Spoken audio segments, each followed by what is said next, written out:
નમસ્કાર વિદ્યાર્થી મિત્રો, ફરીથી આપણે બીજા લેક્ચરમાં તમારું બધાનું સ્વાગત કરીએ છીએ। ધોરણ 10 વિષય ગુજરાતી, પાઠ છે 8મો છત્રી અને એના લેખક છે રતિલાલ બોરીસાગર અને છત્રી પાઠનો साहित्य प्रकार है हास्य निबंध। आगळना पीरियडमां आपणे घणी बधी वातो करी, लेखकनो भूलकणो स्वभाव एनी वातो करी, जगतने सुधारवानो मिथ्या प्रयत्न करता पहला व्यक्तिए पोते सुधारवुं जोईए, मळेला ज्ञाननो आपणे आपणा आचरणमां मूकवुं जोईए। आ बधी वातो आपणे करी चूक्या छीए। हवे आपणे आ पाठ भणवानो छे।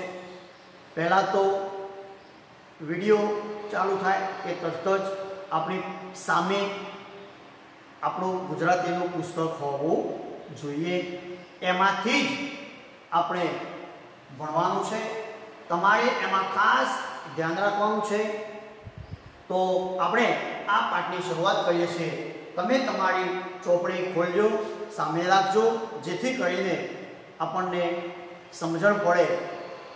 ન સમજાય તો તમે ફોન દ્વારા પણ પૂછી શકો છો।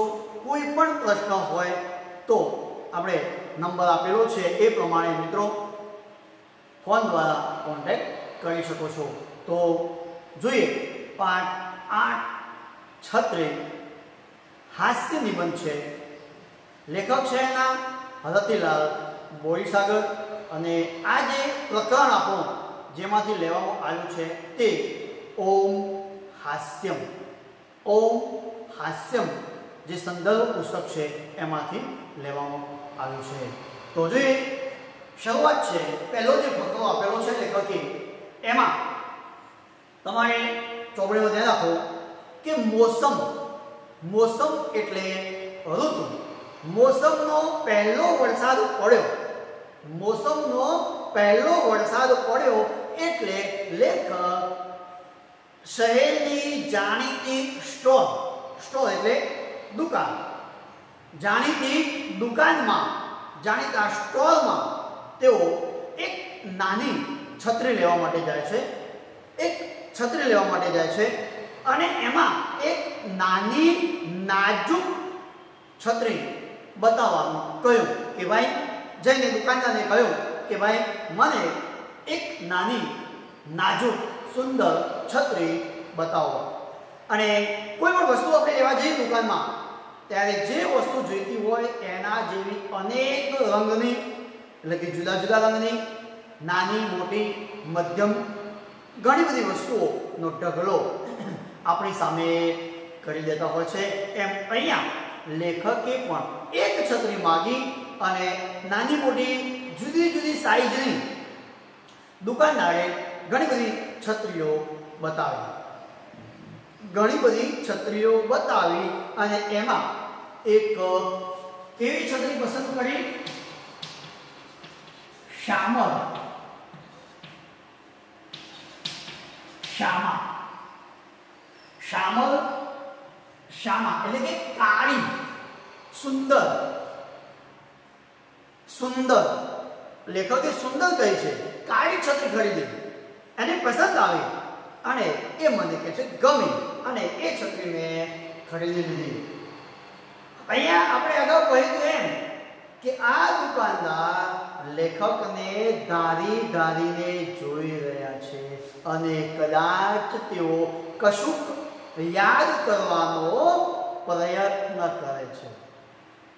ज्यारथी लेखक दुकान में आव्या छे त्यारथी आ दुकानदार लेखक ने दारी दारीने जोया करे छे अने कदाच एनो भूतकाळ याद करे छे कि आ भाईने क्यांक जोया छे, पण क्या जोया छे ए याद आवतुं नथी। आम जोया करे छे। लेखके पण विचार्યું કે આ દુકાનદાર મને ક્યારનો જોઈ રહ્યો છે, એટલે શું વિચારતો હશે, શું યાદ કરતો હશે? એટલે કે લેખક શું કહે છે? મને લાગ્યું કદાચ કોઈક ગ્રાહક એટલે કોઈક દુકાનમાં ખરીદી કરવા માટે આવેલો હોય તેવો વ્યક્તિ. આપણે દુકાનમાં ખરીદી કરવા માટે જઈએ, આપણે ગ્રાહક બનીએ, તો કોઈક ગ્રાહક એમની દુકાનેથી ઉધારમાં છત્રી લઈ ગયો છે. ઉધારમાં એટલે બાકીમાં. આજે ઉધાર લઈ ગયા હોય, 2 દિવસે 4 દિવસે 5 દિવસે પૈસા કે આપી જઈશ, અને પછી કદાચ એ ભાઈ પૈસા આપવા ન આવ્યા હોય એવું બન્યું હોય, કદાચ એવું બન્યું હોય તો, અને તે ભાઈ કદાચ મારા જેવો દેખાતો હશે, અને આ લેખકને વિચાર આવ્યો, એનાથી કહે છે કે હું ગભરાયો કે ભાઈ મારી પાસે આવશે અને ઉઘરાણી કરશે, તો આવો એક વિચાર આવ્યો લેખકને, અને ત્યાંથી છત્રીના પૈસા આપ્યા. પૈસા આપી અને જેવો હું બહાર નીકળતો હતો, છત્રીના પૈસા આપી અને જેવો હું બહાર નીકળતો હતો, એવો જ પેલા ભાઈએ મને સામે આવીને પૂછ્યું કે છે, સાહેબ તમે ગઈ સાલ છત્રી લેવા આવેલા ખરા? સીધો પ્રશ્ન. ઘણા બધા વિચારો આવતા હતા, બધા ઉપર પડતો. પેલા દુકાનદારે શું પૂછ્યું? પરીક્ષામાં પૂછાય કે લેખક છત્રી ખરીદવા આવ્યા ત્યારે દુકાનદારે શું પૂછ્યું હતું કે છે, સાહેબ તમે ગઈ સાલ છત્રી લેવા આવેલા ખરા? મોટે ભાગે અહીંયા કૌંસમાં સરસ મજામાં આપ્યું છે કે મોટે ભાગે મને લોકો કાકા કહીને સંબોધન કરતા, પણ આ દુકાનદારે કાકાને બદલે સાહેબ કહ્યું એટલે મને આનંદ થયો. કોઈ વ્યક્તિને કાકા, મામા કે કોઈક બેન હોય ને આપણે માજી કહીએ તો કેટલું બધું ખોટું લાગે. એમાં લેખકને આ દુકાનદારે સાહેબ કહીને સંબોધન કર્યું એ થોડુંક ગમ્યું કે જે સાહેબ તમે ગઈ સાલ મારી દુકાને છત્રી લેવા આવેલા ખરા? હવે લેખક શું જવાબ આપે છે કે છે, ગઈ સાલ જ નહીં. સમજો, માત્ર ગઈ સાલ જ નહીં, એની પહેલાની સાલ પણ છત્રી લેવા આવેલો. આ વર્ષે તો આવ્યો હતો, ગઈ સાલે તો આવ્યો હતો, એની આગળની સાલે પણ આવ્યો હતો, અને એના આગળના વર્ષે પણ છત્રી ખરીદેલી, પણ અહીંથી નહીં બીજેથી. મતલબ દર વર્ષે ચોમાસું આવે, વરસાદ પડે એટલે છત્રી ખરીદવાની હોય જ. આ લેખકનો ભૂલકનો સ્વભાવ છે. માટે કે છે ગઈ સાલે નહીં, એની આગલી સાલે પણ ખરીદી ગયો હતો, એના આગળના વર્ષે પણ હું છત્રી લઈ ગયો હતો, પણ એ છત્રી બીજી દુકાનેથી લીધી હતી. એટલે પેલા ભાઈએ દુકાનદારે કહ્યું, પણ સાહેબ અમારી છત્રી એમ વર્ષે દાડે તૂટી જાય એવી નથી હોતી. અમારી છત્રી ટકાઉ હોય છે. યાદ રાખજો, આપણે વ્યાકરણનો અભ્યાસ કરીશું ત્યારે આ બધું લખાવીશું તમને તમારા ચોપડામાં. વ્યાકરણ અલગથી વ્યવસ્થિત સારા અક્ષરે લખવાનું જ છે, પણ અહીંયા શબ્દ સમૂહ માટે એક શબ્દમાં પૂછાય ટકાઉ. ટકાઉ એટલે કે લાંબુ ટકે એવું, લાંબા સમય સુધી ટકે એવું, લાંબા સમય સુધી ટકે એવું ટકાઉ.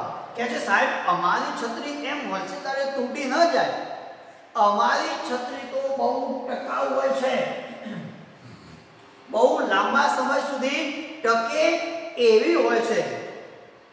એટલે પેલા લેખકે કહ્યું કે હશે, એની ના નથી. તમારી છત્રી ટકાઉ હશે એની ના નથી, પણ તમારી છત્રી મારી પાસે ટકતી નથી.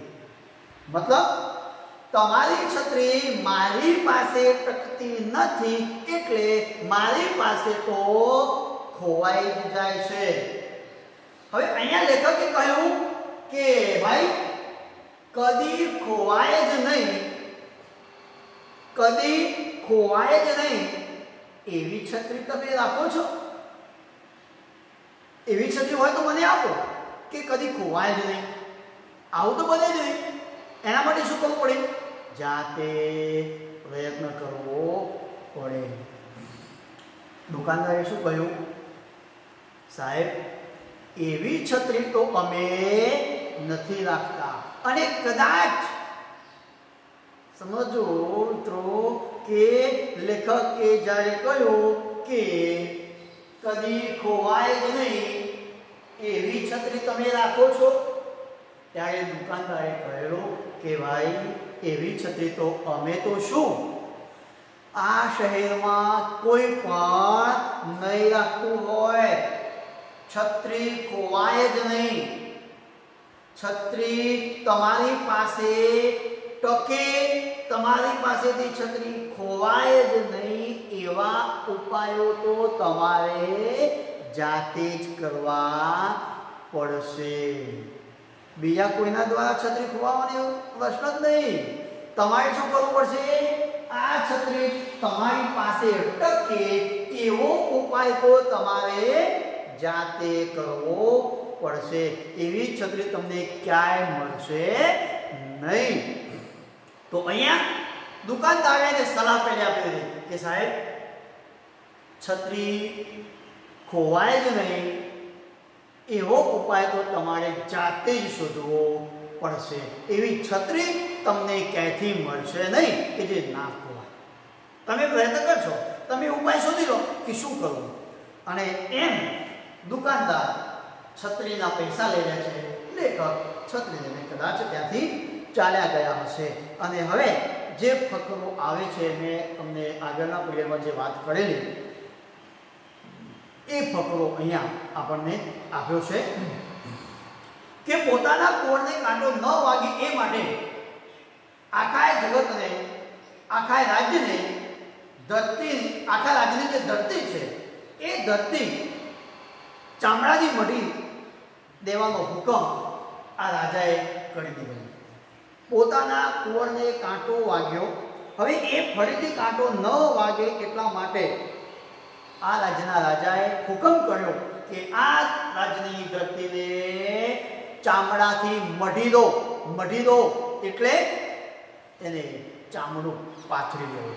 એની જે જમીન છે એના ઉપર એનું જે પડ છે, એનું જે તળિયું છે એ તળિયું ચામડાનું બનાવી દો, જેથી મારા પુત્રને ફરીથી કાંટો વાગે નહીં. અને એમ કરીને અને આખા રાજ્યની ધરતીને ચામડાથી મઢી દીધી. અને ત્યારે એક સમજદાર વ્યક્તિએ અહીંયા સમજવા જેવી વાત છે કે એ રાજ્યમાં એક સમજદાર વ્યક્તિ રાજાને ચામડાના બૂટ એના કુંવર માટે સીવીને આપી દીધા. એક વ્યક્તિએ, એક સજ્જન પુરુષે, સમજદાર પુરુષે આ ચામડાના બૂટ સીવ્યા અને આ રાજાના કુંવર માટે એને આપ્યા. કેમ કે એ સામાન્ય વસ્તુઓ માટે આખી ધરતીને ચામડાથી મઢી દેવાય નહીં. બધાને તકલીફ ન અપાય. મુશ્કેલીનો સામનો આ લોકોને કરવો પડશે. એના ઢોર ઢાંખર, પાણી, એની ખેતીવાડી ક્યાં જશે, શું થશે? એના કરતાં રાજા આખી દુનિયાને સુધારવાનો પ્રયત્ન કરે એના કરતાં પોતે જ પોતાના પુત્ર માટે જો ચામડાના બૂટ સીવી લીધા હોત તો પણ રાજાએ એવું ન કર્યું. ત્યારે પેલા માણસે એને ભેટ આપેલી. અને કદાચ આ કાવ્ય, આ વાત રવિન્દ્રનાથ ટાગોરની પેલા દુકાનદારને કશી ખબર નહોતી અને છતાંય એમાં આવો એક ઉપદેશ આપી જાય છે. દુકાનદારે એવું કહેલું ને, આગળની વાત સમજો. દુકાનદારે એવું કહેલું કે એનો ઉપાય તો તમારે જાતે કરવો પડશે. છત્રી ખોવાય નહીં એનો ઉપાય તો જાતે કરવો પડશે. અને આ જગતને સુધારવાના મિથ્યા પ્રયત્નો છોડી જાતને સુધારવાનો પ્રયત્ન કરવો પડશે. બહુ સુંદર મજાની વાત છે. આખા જગતને સુધારવાની જરૂર નથી. આપણે જાતે સુધરી જઈશું તો આખી દુનિયા સુધરી જશે. આપણે જાતે સુધરી જઈશું તો આખી દુનિયા સુધરી જશે. આપ ભલા તો જગ ભલા. મેં અગાઉ પણ કહ્યું હતું, જો આપણે સારા હોઈશું તો આખી દુનિયા સારી જ છે. આવી કદાચ પાંડવો અને કૌરવોની એક વાત છે, યુધિષ્ઠિર અને દુર્યોધનની વાત. ભગવાન શ્રી કૃષ્ણએ સમજવા જેવી, ભગવાન શ્રી કૃષ્ણએ બે રાજકુમારોને બોલાવ્યા. એક બાજુ યુધિષ્ઠિર, બીજી બાજુ દુર્યોધન. અલગ અલગ, ભેગા નહીં. યુધિષ્ઠિરને એવું કહેવામાં આવ્યું કે હે યુધિષ્ઠિર, તું જા દુનિયામાં અને જેટલા ખરાબ માણસો હોય એને પકડી લો. જો કેવું ક્રોસ વિરોધી વર્તનવાળા માણસોને શોધવા મોકલ્યા. યુધિષ્ઠિર કેવો હતો? સારો માણસ, સજ્જન માણસ. એને કેવા માણસો શોધવા મોકલ્યો? ખરાબ માણસો, દુર્જન માણસો. દુનિયામાં ઉપડ્યા યુધિષ્ઠિર ખરાબ માણસ શોધવા માટે. બીજી બાજુ દુર્યોધનને બોલાવ્યો. દુર્યોધન સ્વભાવે કેવો? ખરાબ માણસ, દુર્જન માણસ. ભગવાન શ્રી કૃષ્ણએ કહ્યું, હે દુર્યોધન, તું આજા દુનિયામાં અને જેટલા સારા માણસો છે એને પકડી લાવ. બે જણ ઉપડ્યા. યુધિષ્ઠિરના કામે ગયો, દુર્યોધનના કામે ગયો. થોડાક સમય પછી બંને આવ્યા. બંને ખાલી હાથે આવ્યા. આ વાત સમજો. અહીંયા આ બહુ અગત્યની વાત છે. એક ઉદાહરણ, જેવી દૃષ્ટિ તેવી સૃષ્ટિ, જેવી દૃષ્ટિ તેવી સૃષ્ટિ. આપણે જેવા છીએ તેવા બધા આપણને દેખાવાના. યુધિષ્ઠિર આવ્યો, યુધિષ્ઠિરને આવકાર આવ્યો. આવો યુધિષ્ઠિર, તમે આવી ગયા કે જે? હા ભગવાન. દુર્યોધન એ પણ આવી ગયો. બંને જણ આવી ગયા. યુધિષ્ઠિરને પૂછ્યું, હે રાજકુમાર, હે યુધિષ્ઠિર, તમે કેટલા માણસોને પકડી લાવ્યા? કેટલા માણસો લાવ્યા? આ દુનિયામાં ખરાબ માણસો કેટલા છે બતાવો મને. ત્યારે યુધિષ્ઠિરે શું કહ્યું કે હે ભગવાન, મને માફ કરો, પણ હું જ્યાં જ્યાં જોયું, જેટલી જગ્યાએ ફર્યો, મને ક્યાંય કોઈ ખરાબ માણસ દેખાયો નહીં. હું કોને લાવું? બહુ અગત્યની વાત છે મિત્રો. આ દુનિયામાં ક્યાંય ખરાબ માણસો છે જ નહીં. મને ક્યાંય ખરાબ દેખાયું જ નહીં. બધા સારા માણસો. હે કે છે? હા. દુર્યોધને બોલાવ્યો. દુર્યોધન આવી ગયા. સાવ કે છે, તમે કેટલા માણસોને લાવ્યા? આ દુનિયામાં કેટલા સારા માણસો હતા, તમે સારા માણસો લાવ્યા? ત્યારે હાથ જોડીને એ પણ ઉભો થયો અને કહે છે, હે ભગવાન, આ દુનિયામાં કોઈ સારું જ નથી. હું જ્યાં જાઉં ત્યાં બધા ખરાબ માણસો. જુઓ, બધા એક જ જગ્યાએ ભણ્યા છે. યુધિષ્ઠિર ગયો છે ત્યાં દુર્યોધન ગયો છે, અને દુર્યોધન ગયો છે ત્યાં યુધિષ્ઠિર ગયો છે. બધા ફર્યા, બધાથી પાછા આવ્યા. યુધિષ્ઠિરને કહેવાનો મતલબ મિત્રો કે યુધિષ્ઠિરને કોઈ ખરાબ દેખાતું નથી અને દુર્યોધનને કોઈ સારું દેખાતું નથી.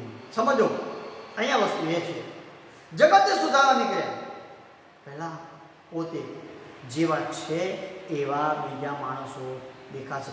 જો પેલો કદાચ એક રોગ આંખોમાં પીળીઓ થાય, કદાચ ખબર હશે, એની આંખો પીળી થાય, શરીર આંખો પીળું બની જાય, એ વ્યક્તિને બીજા લોકો કેવા દેખાવાના? પીળા દેખાવાના.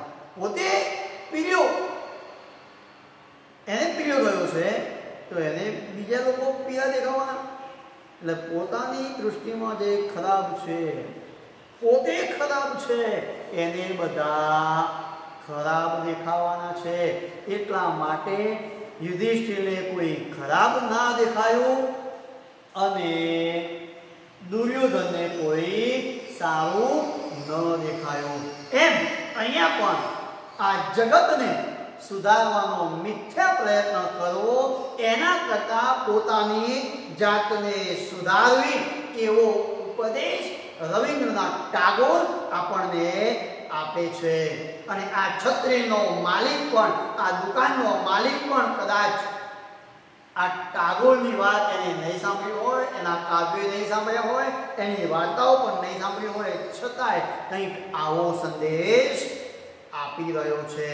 અને એટલા માટે એ સંદેશ હતો કે છત્રી શોધવાનું, છત્રી પોતાની પાસેથી ખોવાય જ નહીં એવા વ્યર્થ ફાફા મારવા કરતા છત્રી ખોવાય જ નહીં એવો ઉપાય જાતે શોધી લો. આ વાત રવિન્દ્રનાથ ટાગોરની કવિતાની સાથે બંધ બેસતી આવે છે. અને એટલા માટે મળેલું જ્ઞાન આચરણમાં મૂકીએ તો જ એ સાચું જ્ઞાન છે. બાકી મળેલા જ્ઞાનને આપણે આચરણમાં નહીં મૂકીએ તો એ બધું જ વ્યર્થ છે, નકામું છે. પણ મિત્રો, ખરેખર મળેલા જ્ઞાનને જીવનમાં ઉતારવું એ બહુ અઘરું છે, બહુ મુશ્કેલ છે. તો અહીંયા આપણે આ વાત જે છે છત્રી સમજવા જેવી કે કોઈ પણ વસ્તુની શરૂઆત આપણાથી કરવી જોઈએ. આરંભે શુરા નહીં. ફક્ત કામ કરવા માટે પહેલા અને પછી મૂકી દેવું એવું નહીં. જ્યાં સુધી પૂર્ણ ન થાય ત્યાં સુધી મંડ્યા રહો. આપણે એને હંમેશા સારા બનાવવા, આપણું વર્તન, આપણો વ્યવહાર, આપણું આચરણ યોગ્ય અને સારું હોવું જોઈએ. પાછળ જુઓ, પાન નંબર 52 ઉપર એમાં પહેલો જે ફકરો આપેલો છે એ લેખક હવે સ્વીકારે છે કે મનોમન એવું વિચારે છે કે છત્રી ન ખોવાય એટલા માટે મેં પ્રયત્નો નથી કર્યા એવું નથી. મેં અનેક પ્રયત્નો કર્યા છે યાર. છત્રી મારી પાસેથી ન ખોવાય એટલા માટે મેં અનેક પ્રયત્નો કર્યા, ઘણા ઉપાયો કર્યા, પણ આ છત્રી, લેખક એવું કહે છે કે આ જે છત્રી છે એ મારા સાનિધ્યમાં આવે છે ત્યારે ચંચળ બની જાય છે. સાનિધ્ય એટલે કે નિકટ, પાસે, સમીપતા. મેં ઘણા પ્રયત્નો કર્યા પણ છત્રી મારી પાસે આવે એટલે એ મારી પાસેથી મારો ત્યાગ કરવા માટે ઉતાવળી બની જાય છે, અધીર બની જાય છે અને મને છોડી દે છે. ત્યાગ કરતા, લેખક એવું કહે છે કે મારો ત્યાગ કરતા સહેજ પણ વાર લગાડતી નથી અને ખોવાઈ જાય છે. ઘણી વખત તો એવું પણ બનેલું છે, ઘણા એવા વિક્રમો કે છત્રી દુકાનેથી લઈ, સમજવું કે છત્રી દુકાનેથી ખરીદી, લેખક ઘેર જાય તો રસ્તામાં છત્રી ખોવાઈ ગઈ હોય. છત્રી દુકાનેથી લીધી અને દુકાનેથી લીધી હોય એના પહેલા તો ઘેર પહોંચે એના પહેલા રસ્તામાં છત્રી ખોવાઈ ગઈ હોય. આવું પણ લેખકની સાથે બન્યું છે. આવા પણ વિક્રમો લેખકે નોંધાવ્યા છે.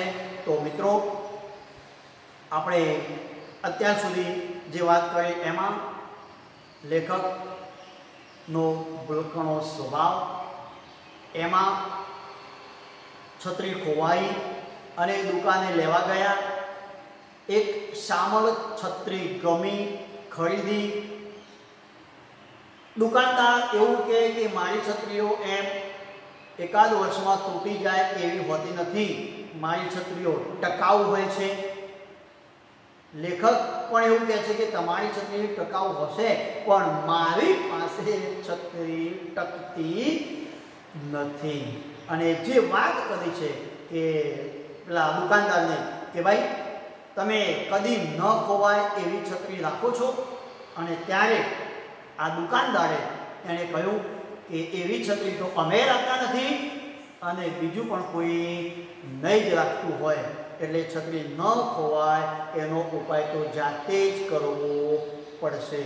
લેખક કહે છે મેં એવા ઘણા બધા ઉપાયો કર્યા છે, ઘણા બધા પ્રયત્નો કર્યા કે મારી છત્રી ન ખોવાય, પણ મારી છત્રી મારી પાસે આવતા પહેલા તો ખોવાઈ જ જાય છે. દુકાનેથી લીધા પછી ઘેર પહોંચતા પહોંચતામાં જ ક્યારેક તો છત્રી ખોવાઈ ગઈ હોય એવા વિક્રમો પણ મેં નોંધાવેલા છે. તો અહીંયા આપણે આ પાઠ આટલા સુધી આ પીરિયડમાં પૂરો કરીએ છીએ.